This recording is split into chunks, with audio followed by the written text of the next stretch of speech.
Oh, yes, it's Friday, folks. And now the good news. I'm Barbara Jean from Toronto, Canada, and I am so delighted to be here with you tonight, bringing you uplifting, positive, interesting, and remarkable stories. And I am so glad to share this first story with you. I think it's pretty great. Unconditional ceasefire holds between Cambodia and Thailand in conflict over disputed border. So, Cambodia and Thailand have signed an immediate and unconditional ceasefire on July 28th following an eruption in military skirmishes along a disputed border. Though tensions remain high and Thai authorities accused Cambodian forces of violating the ceasefire within hours of its initiation, the front line remains quiet as July comes to an end. The three major regional wars, already stretching across multiple years without obvious conclusions to be seen in any case, it was vital that a prolonged conflict in Southeast Asia did not break out.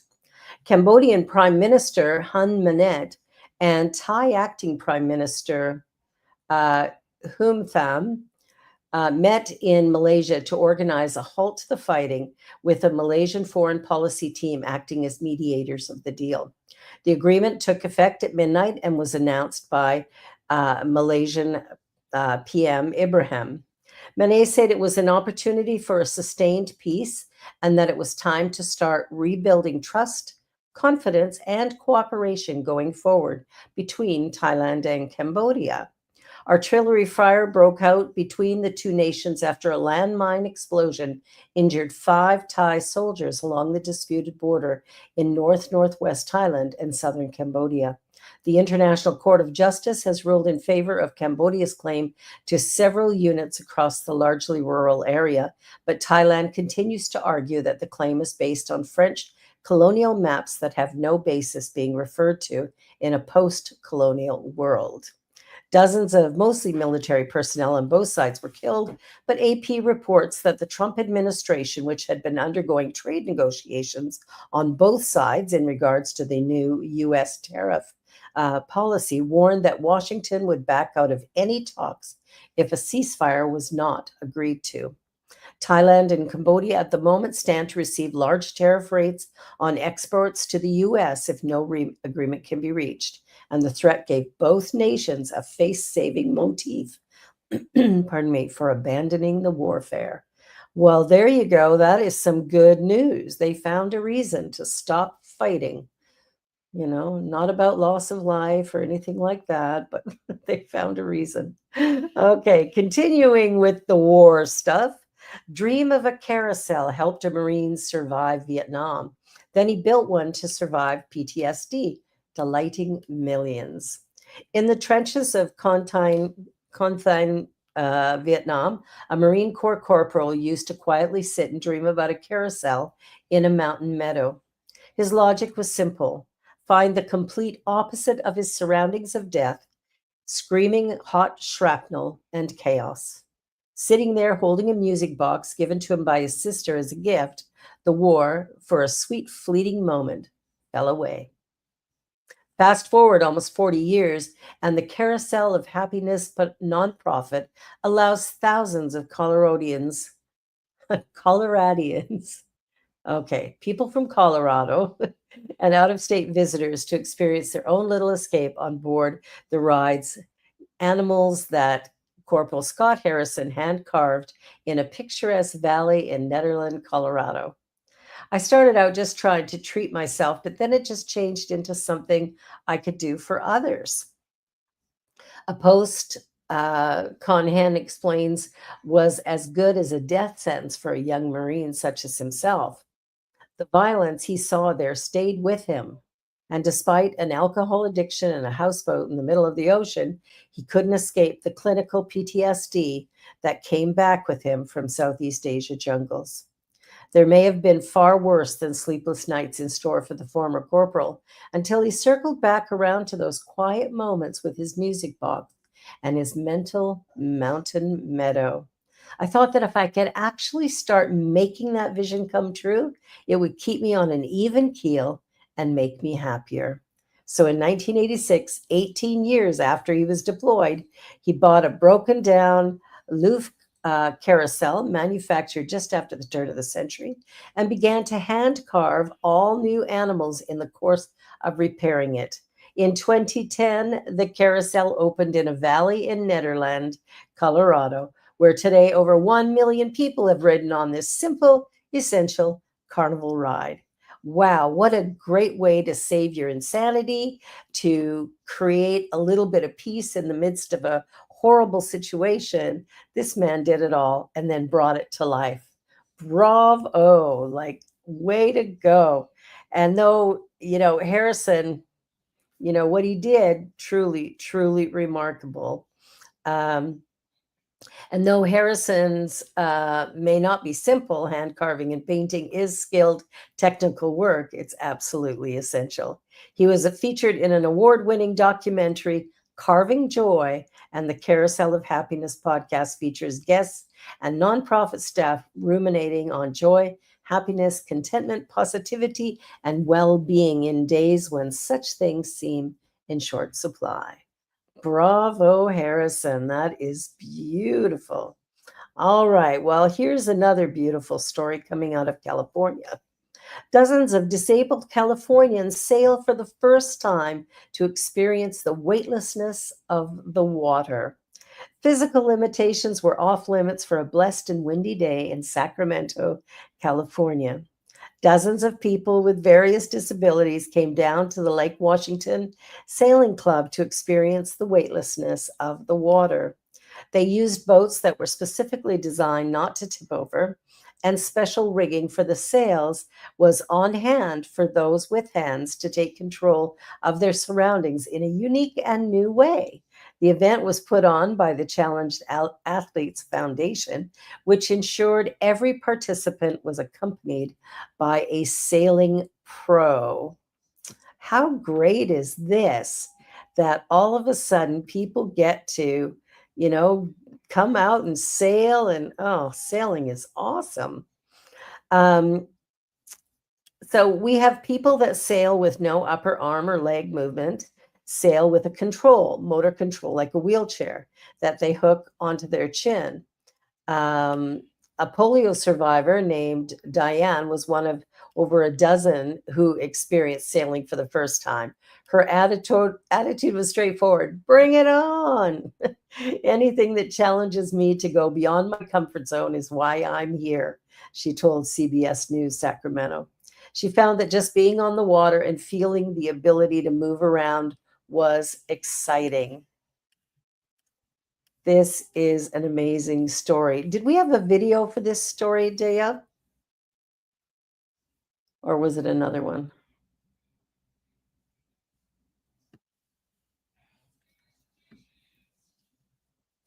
Might have been another one. Well, we're going to go to a quick little commercial break. You're watching Network and the good news, and it looks like she found the video. Did you find the video?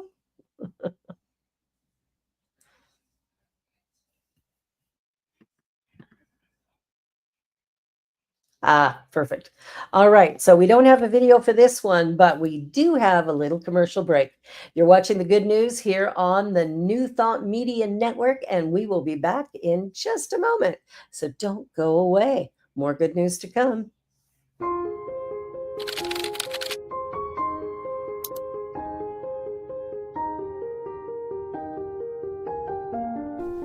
New Thought Media Network. We are a global broadcast network of positive music, media, and entertainment, inspiring humanity's evolution along the journey of enlightenment and creating a world of love, peace, empowerment, and prosperity for all. New Thought Media Network. Positively inspiring. New Thought Media Network proudly presents the Global Heart of Peace's Peace Party. Celebrate the many paths to peace. Explore an exciting life of peace. Embody joyous peace. Come to our weekly Peace Party, Mondays at 5 p.m. Mountain Time. Only on New Thought Media Network. www.ntmedia.org.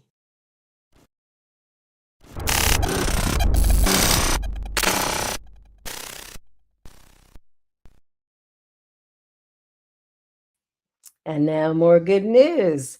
All right, so here's a sweet little puppy story. This woman finds an abandoned pup in the woods and finds perfect new owners who are grieving a dog loss of their own. Just before Christmas, I found an abandoned puppy, a pit bull mix named Lola. On my way home to turn off a crock pot at noon, the only time in 4 years that I went home at lunch, I saw Lola at the edge of the woods near our neighborhood. I only had cat food in the house, so on my way back to work, I slowly approached and put some on the ground. When I brought food, she started to leave when I approached, but decided she was more hungry than scared. When the dog started eating, she could not stop wagging her tail. It was difficult to leave her, but I had to trust in the goodness of the universe that she would still be there when I returned. I went back to work. After work, I went to the grocery store and purchased dry dog food, a collar, a leash, and a rotisserie chicken hot off the grill. I returned to the woods where I previously saw her. No Lola. I went to the edge of woods where I'd seen her and called out, "Come here, baby, come on." From quite a distance away, I could hear her crashing through the woods to get to me. It was easy to put a collar on her once she trusted me. The hot chicken helped. Next, I drove her straight to our vet. We don't know how long she was in the woods, but she had skin problems and worms. She was chipped but not registered. The lesson here, dog lovers, is the vet just implants the chip. The owner must register the chip. The vet determined Lola was a female about 7 months old. She was given medication that would kill fleas and ticks within an hour or so. And on that condition, hubby allowed Lola to come home for the night. I tried every avenue to try and find the owners. We posted pictures on a variety of social media venues, along with the Gainesville, Florida Pet Finder on Facebook. The really good news is that a couple who retired from working at an animal rescue organization spotted the picture of Lola.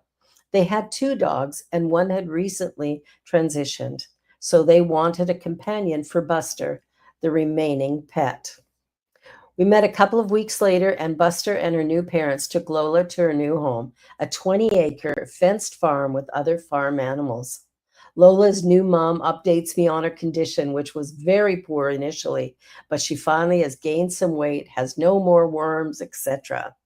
Hubby and I went to the country to visit Lola a couple of weeks ago and are planning our next get together. Her new mom keeps telling me that I saved Lola's life, but we had been grieving the loss of our Mastiff, and Lola helped heal our hearts.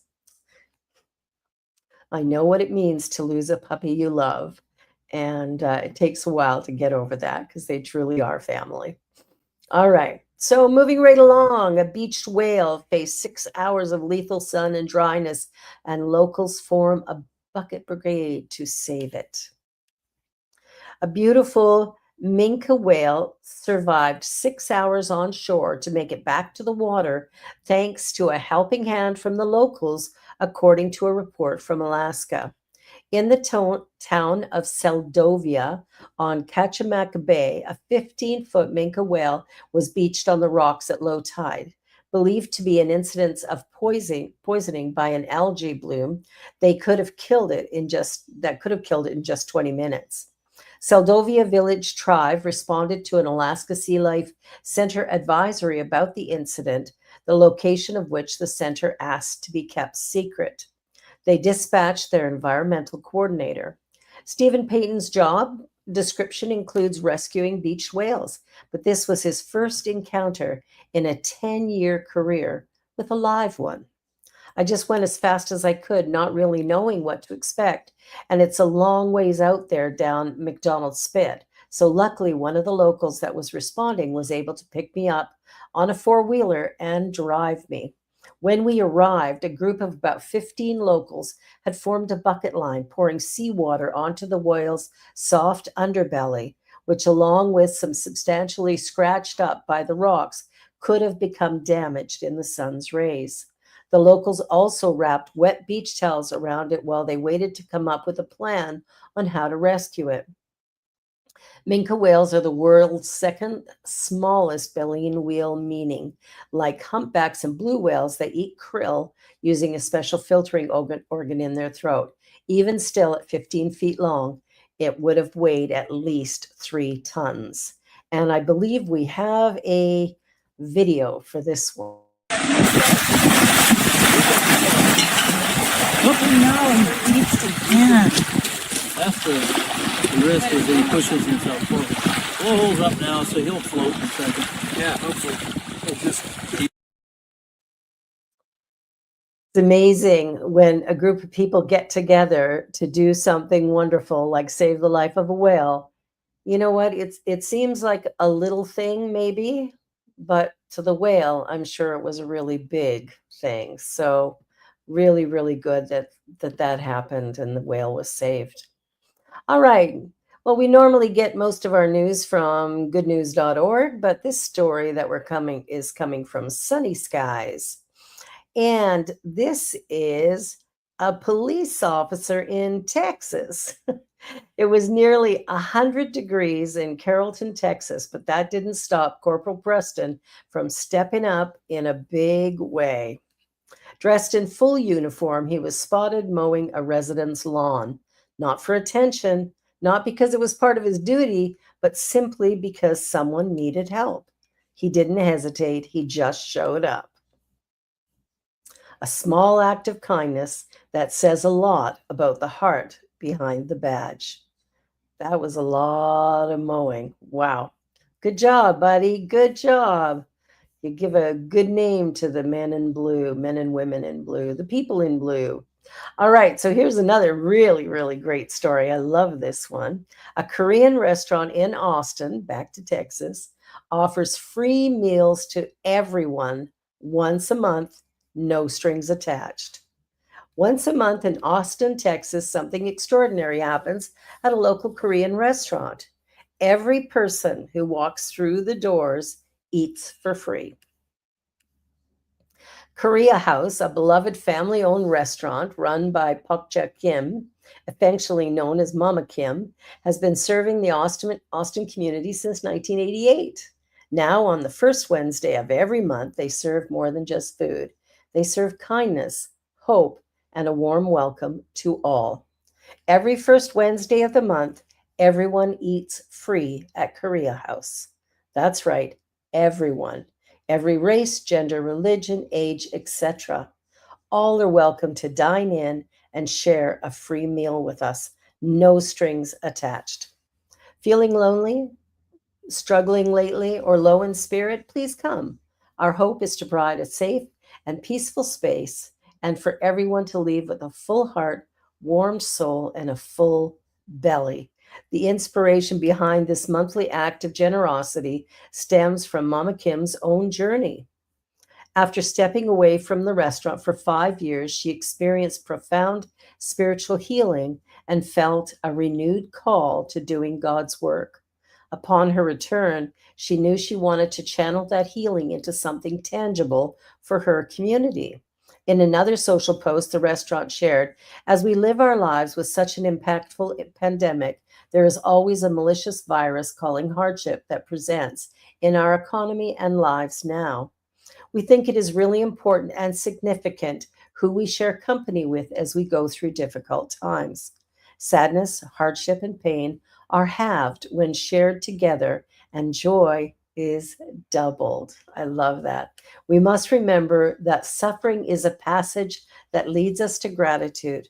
We hope today that everyone who is going through this difficult time in various ways remembers that a great gift called blessing awaits us after all the hardships, shares of our hearts, and marches in joy together.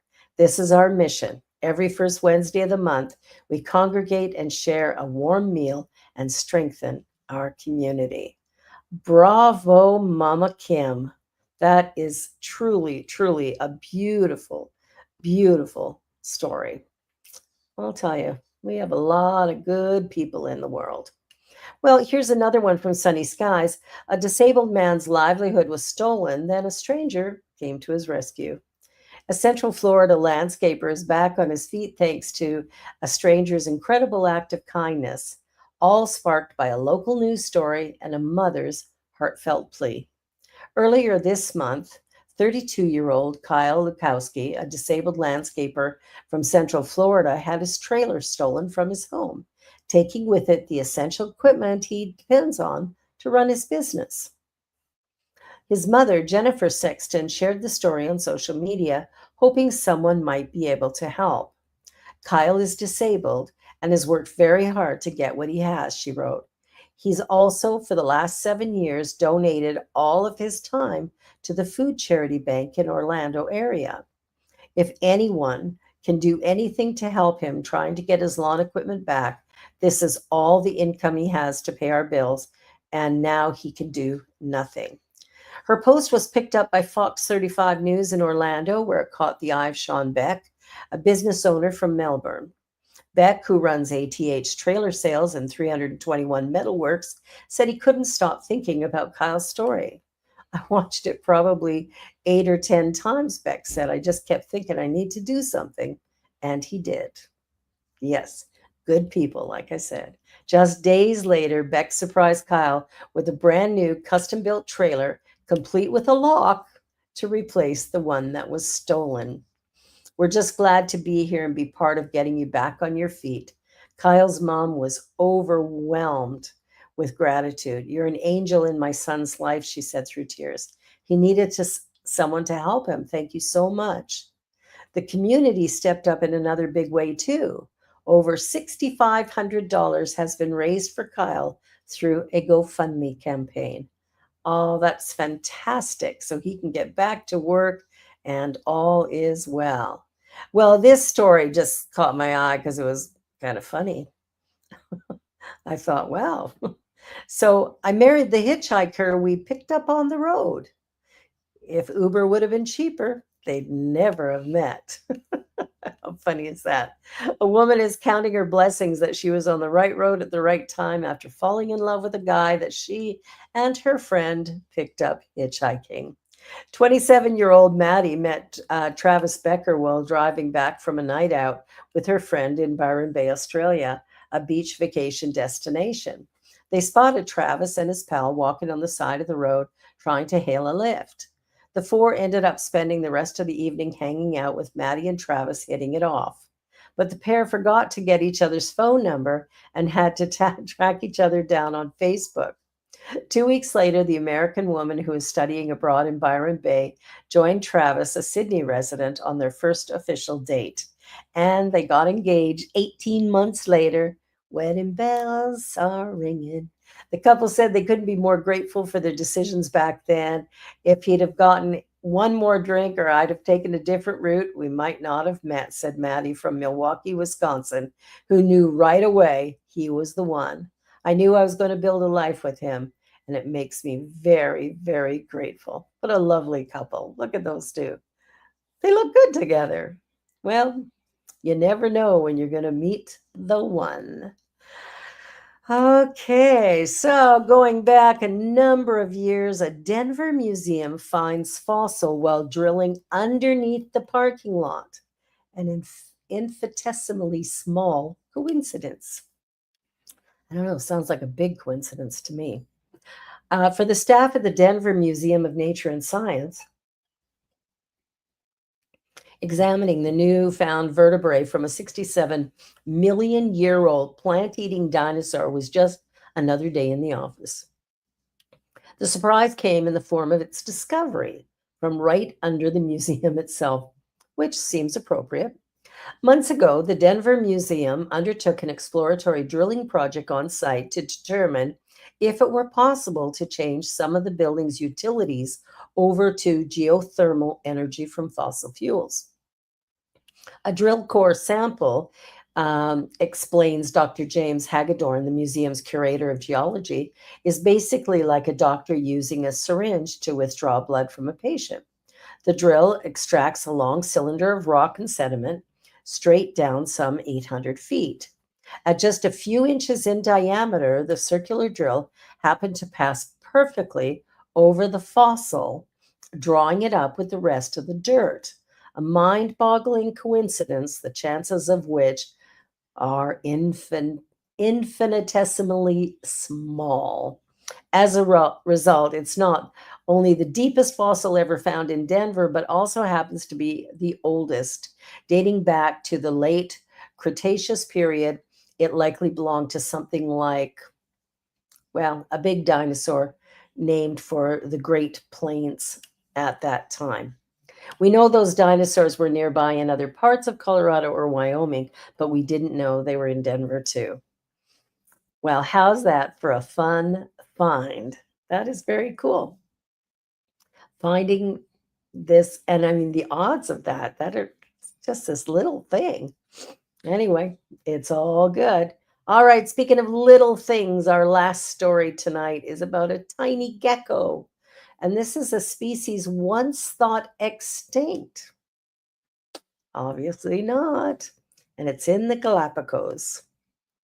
In a thrilling twist of ecological fate, scientists have confirmed the rediscovery of a tiny gecko species once thought extinct on Rabida Island in the Galapagos.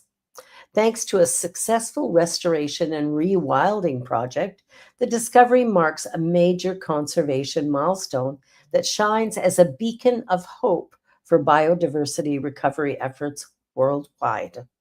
The elusive leaf-toed gecko was previously only known to have walked the island from 5,000-year-old fossil records. Its existence has now been officially documented through live specimens collected during expeditions by the U.S. nonprofit Island Conservation, evidence which has been peer-reviewed and published in the journal PLOS One this month. This rediscovery was made possible by a successful bid, bold conservation intervention in 2011, led by Island Conservation in partnership with the Galapagos National Park, Charles Darwin Foundation, and the Raptor Center. The partners removed damaging non-native invasive rodents from Rabida Island, paving the way for native species to bounce back. And within a year of completing the eradication, they discovered the leaf-toed gecko, long thought extinct. The return of this gecko highlights nature's incredible power to heal itself when given the chance. It's another example of the recovery we've seen on islands worldwide. When you rebalance an ecosystem, it can bounce back quite quickly and dramatically. Researchers from Island Conservation, the QCAZ Museum of Zoology at the Pontifical Catholic University of Ecuador, rewild with the Galapagos National Park Directorate, used DNA sequencing and detailed morphological analysis to trace the gecko's evolutionary roots. And the population was found to be genetically distinct, yet closely related to another species from nearby islands. The team designated the Rabida geckos as a unique evolutionary significant unit, which is a distinct lineage crucial for conservation. Well, folks, that's your good news for this Friday, August the 1st. We're halfway through the summer. Oh dear. I kind of wish it was going on for longer, but here it is. So I will be away for the next 2 weeks, but you will be in the remarkable hands of the Reverend Dr. Robert Brzezinski, known as Rev Briz, and I look forward to seeing you in a couple of weeks.